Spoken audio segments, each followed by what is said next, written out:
Part 1.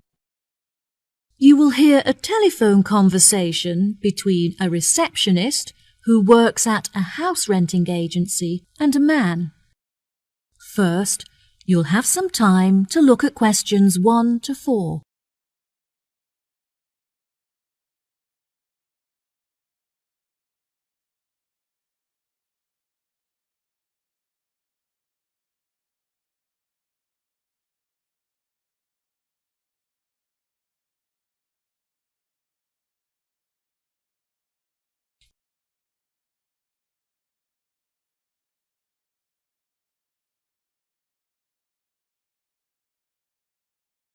Listen carefully and answer questions 1 to 4.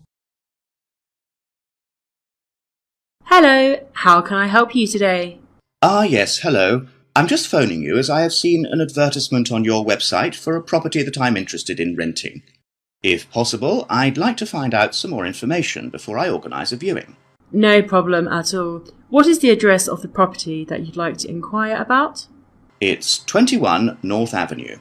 Okay, what is it that you'd like to know? First of all, I'd like to know what facilities the office has, as I need to make sure that it'll be suitable for my advertising company. I see. The office contains a large open-plan space with a wide frontage onto a busy street with lots of passers-by, so your business would have a really good street presence. There is also a toilet and newly refurbished kitchen equipped with a dishwasher and oven. Wow, that sounds great. I'd definitely like to register my interest. Okay, perfect. I just need to take some details from you, if that's okay. What is your full name? Jonathan Smith. And what position do you hold in your company, Jonathan? Until recently I was sales manager. However, I've recently been promoted to regional manager, so I'll be in charge of running our new office. Can I ask where the office is located? Yes, of course. It's located downtown, just around the corner from Royal Square Shopping Centre. That's a bit too far out of the centre for my liking. I'd much prefer to be located in close proximity to the station. Do you have any property located in that vicinity? It would help me to narrow down the results if you could tell me how many employees you intend to have working in the office. Our branch is made up of 30 employees, and we'd like some extra space for meetings and presentations. Most average office spaces are around 8,000 square feet, but it sounds like you would need more space than that. I think that 10,000 square feet would be more suitable for your needs. Now, let's see, we have 10 properties that match those criteria, so let's try and narrow it down. Before you hear the rest of the conversation, you have some time to look at questions 5 to 10.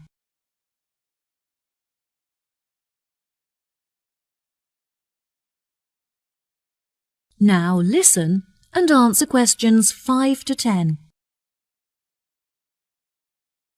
Do you have any other requirements?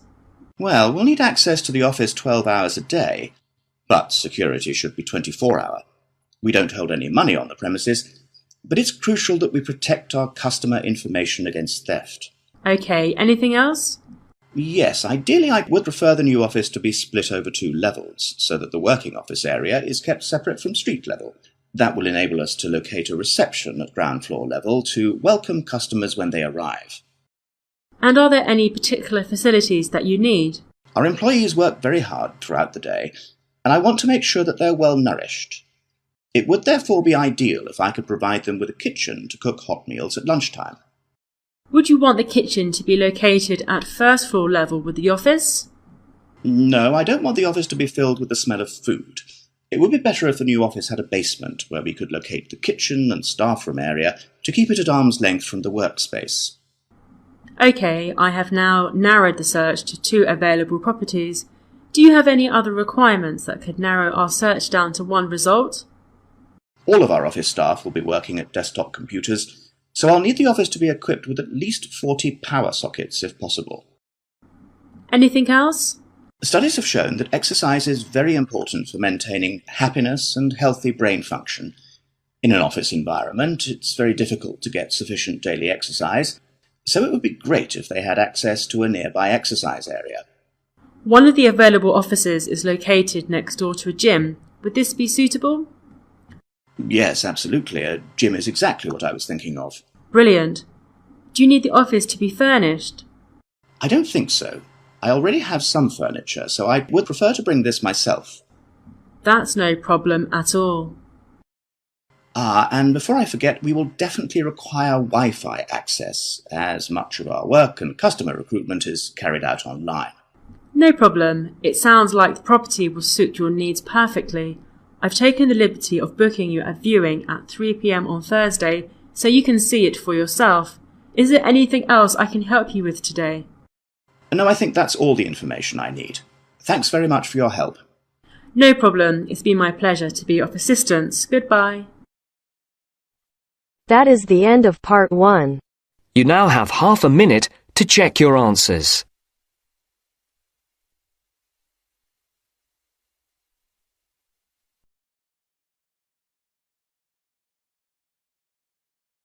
Now turns to part 2.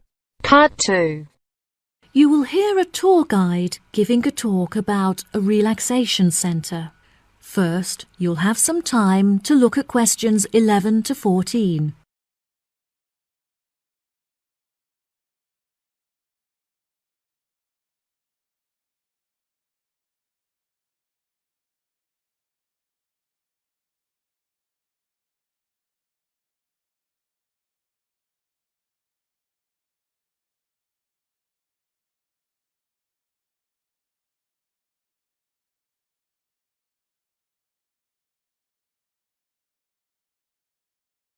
Now listen carefully and answer questions 11 to 14.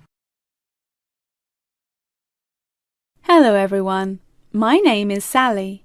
Welcome to our globally renowned spa and relaxation centre here at Island View Estates. Before you all wander off and begin exploring the facilities, I'd like to go over a few things. Now, this year is a very special milestone for our beloved centre, as it is our 25th anniversary. I understand that this means you have all paid an increased price for your tickets, but I can promise that all of the events we have scheduled for your enjoyment will make the costs well worth it. I know that all of you have travelled a long distance to make it here to the centre of the New Forest, but it is thanks to its remoteness that our centre is such a beautiful place to relax. I'm sure you are all keen to find out what activities we have arranged for you, so I will give you a quick overview.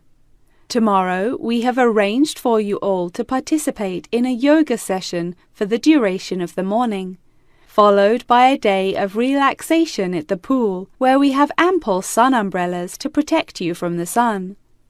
On Wednesday, we have organised a sightseeing hike through the forest, where you will be able to test your navigation skills and witness the wild ponies in their natural habitat. It's forecast to be sunny that day, but I recommend that you all bring rainproof clothes just in case. On your last day, we have a special surprise, a pony trek along the beach.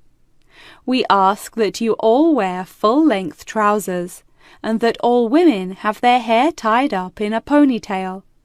Helmets are provided at the centre for those who would like to wear one.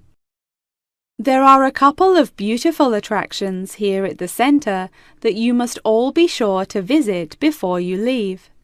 The Rose Garden, located just at the corner of the property, is home to many indigenous species and is beautifully serene and peaceful, the perfect place to collect your thoughts or read a book. Our sunset boat ride has been the favourite attraction for many of our visitors. Simply hop aboard and relax whilst we sail you out into the open sea to witness one of the most beautiful spectacles that nature has to offer.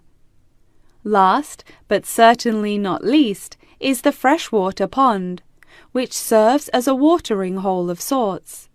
Some of you may even be lucky enough to spot our resident kingfishers, who are members of a very rare and endangered species. Once you have all unpacked and settled into your rooms, we will be taking you out to the neighbouring island for a bonfire and barbecue dinner. The island is very small and the bicycle trails make it very easy to explore all of its beautiful corners. As the island is entirely separate from the mainland, it has never been inhabited by wildlife, so you can all roam freely and safely. We have some bonding exercises for you all to take part in around the bonfire, where you can potentially make new friends and discover a lot about yourself. Before you hear the rest of the talk, you'll have some time to look at questions 15 to 20.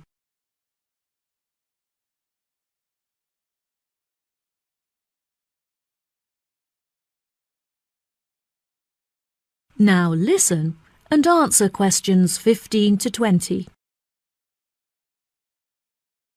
Now, let me tell you a little bit about the facilities that the resort has to offer. For those of you keen on indulging in a little bit of retail therapy, just wander along to our tourist centre, where we have a wide selection of presents on sale at reasonable prices.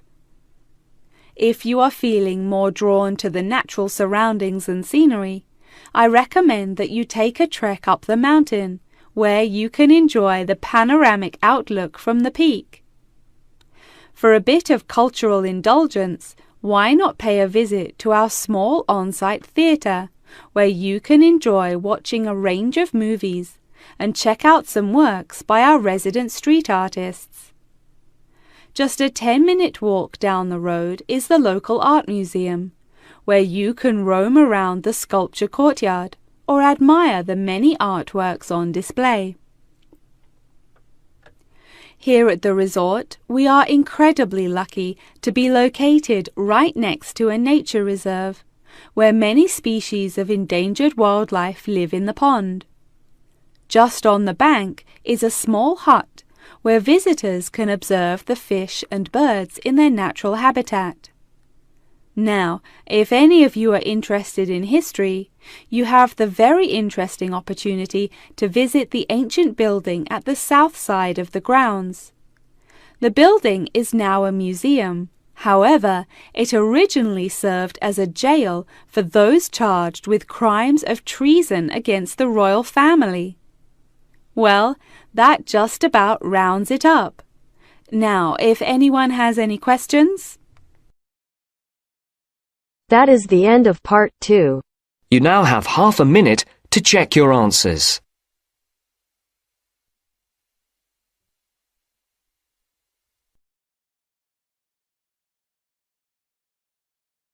Now turns to part 3. Part 3. You will hear Lara and Tommy, 2 students, talking about their book club. First, you'll have some time to look at questions 21 to 24.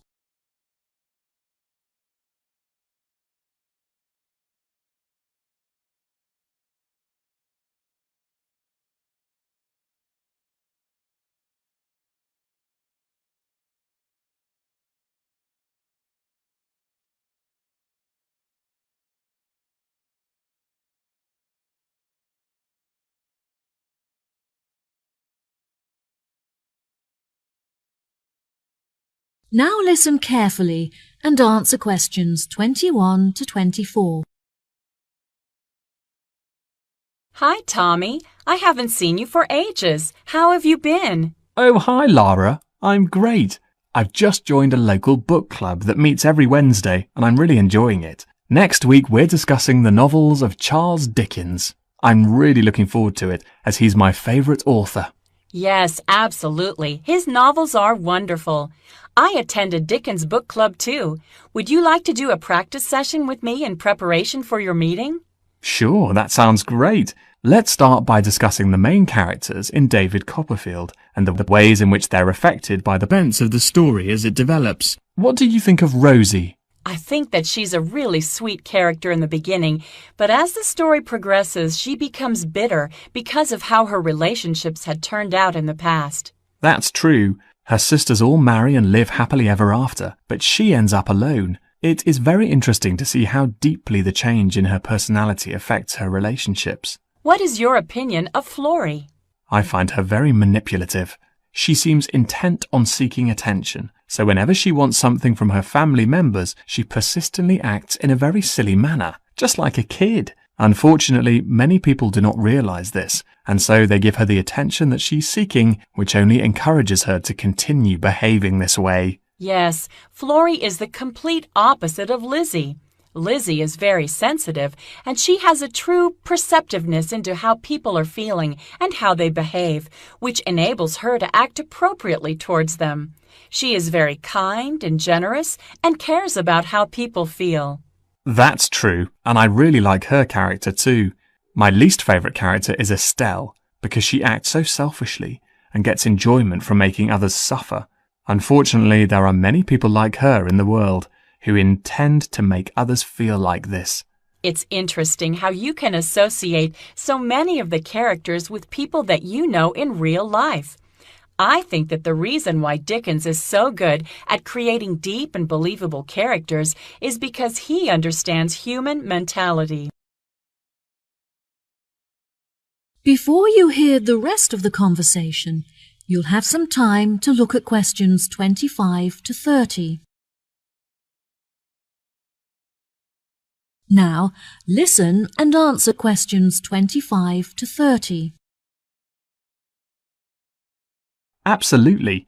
What do you think of the literature lectures? I really look forward to them. They're the highlight of my week. The lecturer is usually late, but that gives you time to settle down and get organized before the lecture begins.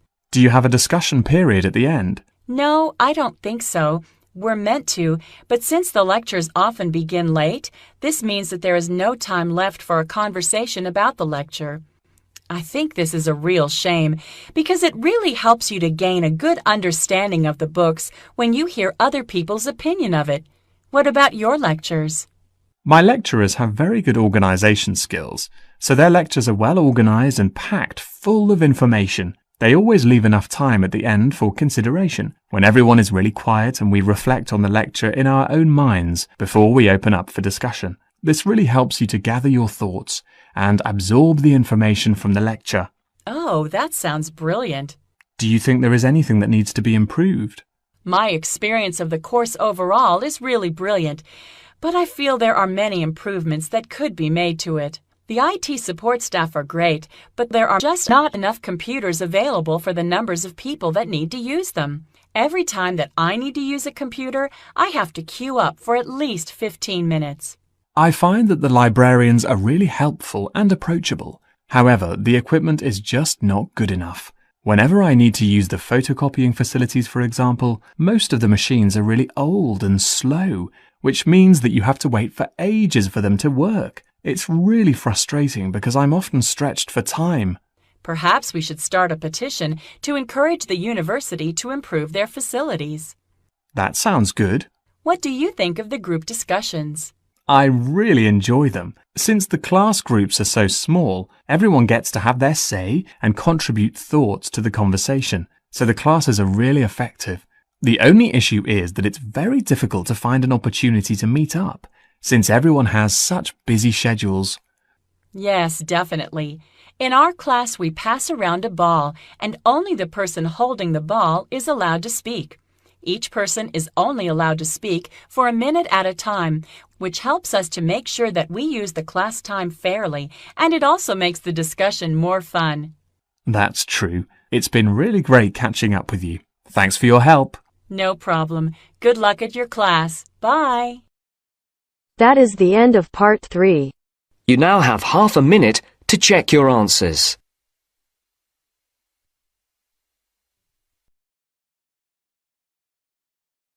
Now turns to part 4. Part 4. You will hear a talk on research into music. First, you have some time to look at questions 31 to 40.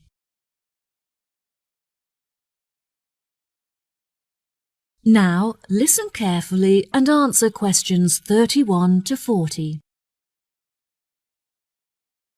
Today we're going to delve into the fascinating history of music in Britain and the evolution that it experienced throughout the duration of the 18th and 19th centuries.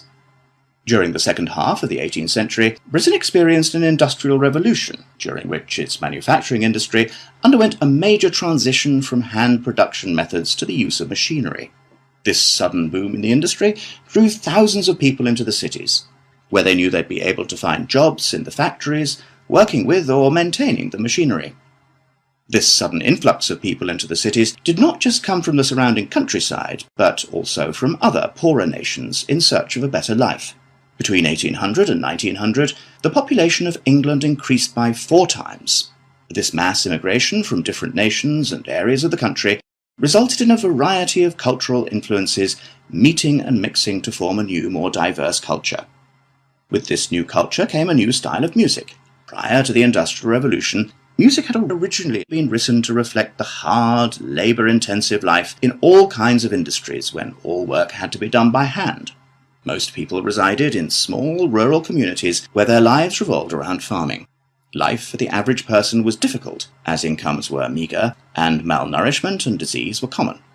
Despite the difference in nationalities of the people and the variety of musical genres, all of the music shared one common language, English. As many were unable to write, the songs were a means for the people to give voice to their experiences and feelings about their hard and laborious jobs. Most of the music written by the workers during this period has been lost as a result of illiteracy and the wear of time.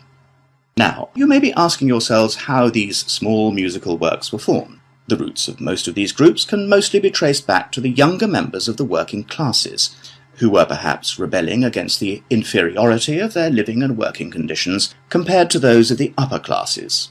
Young performers would often lead these musical trends, usually possessing a great talent for singing or playing particular handmade instruments. Before you hear the rest of the conversation, you'll have some time to look at questions.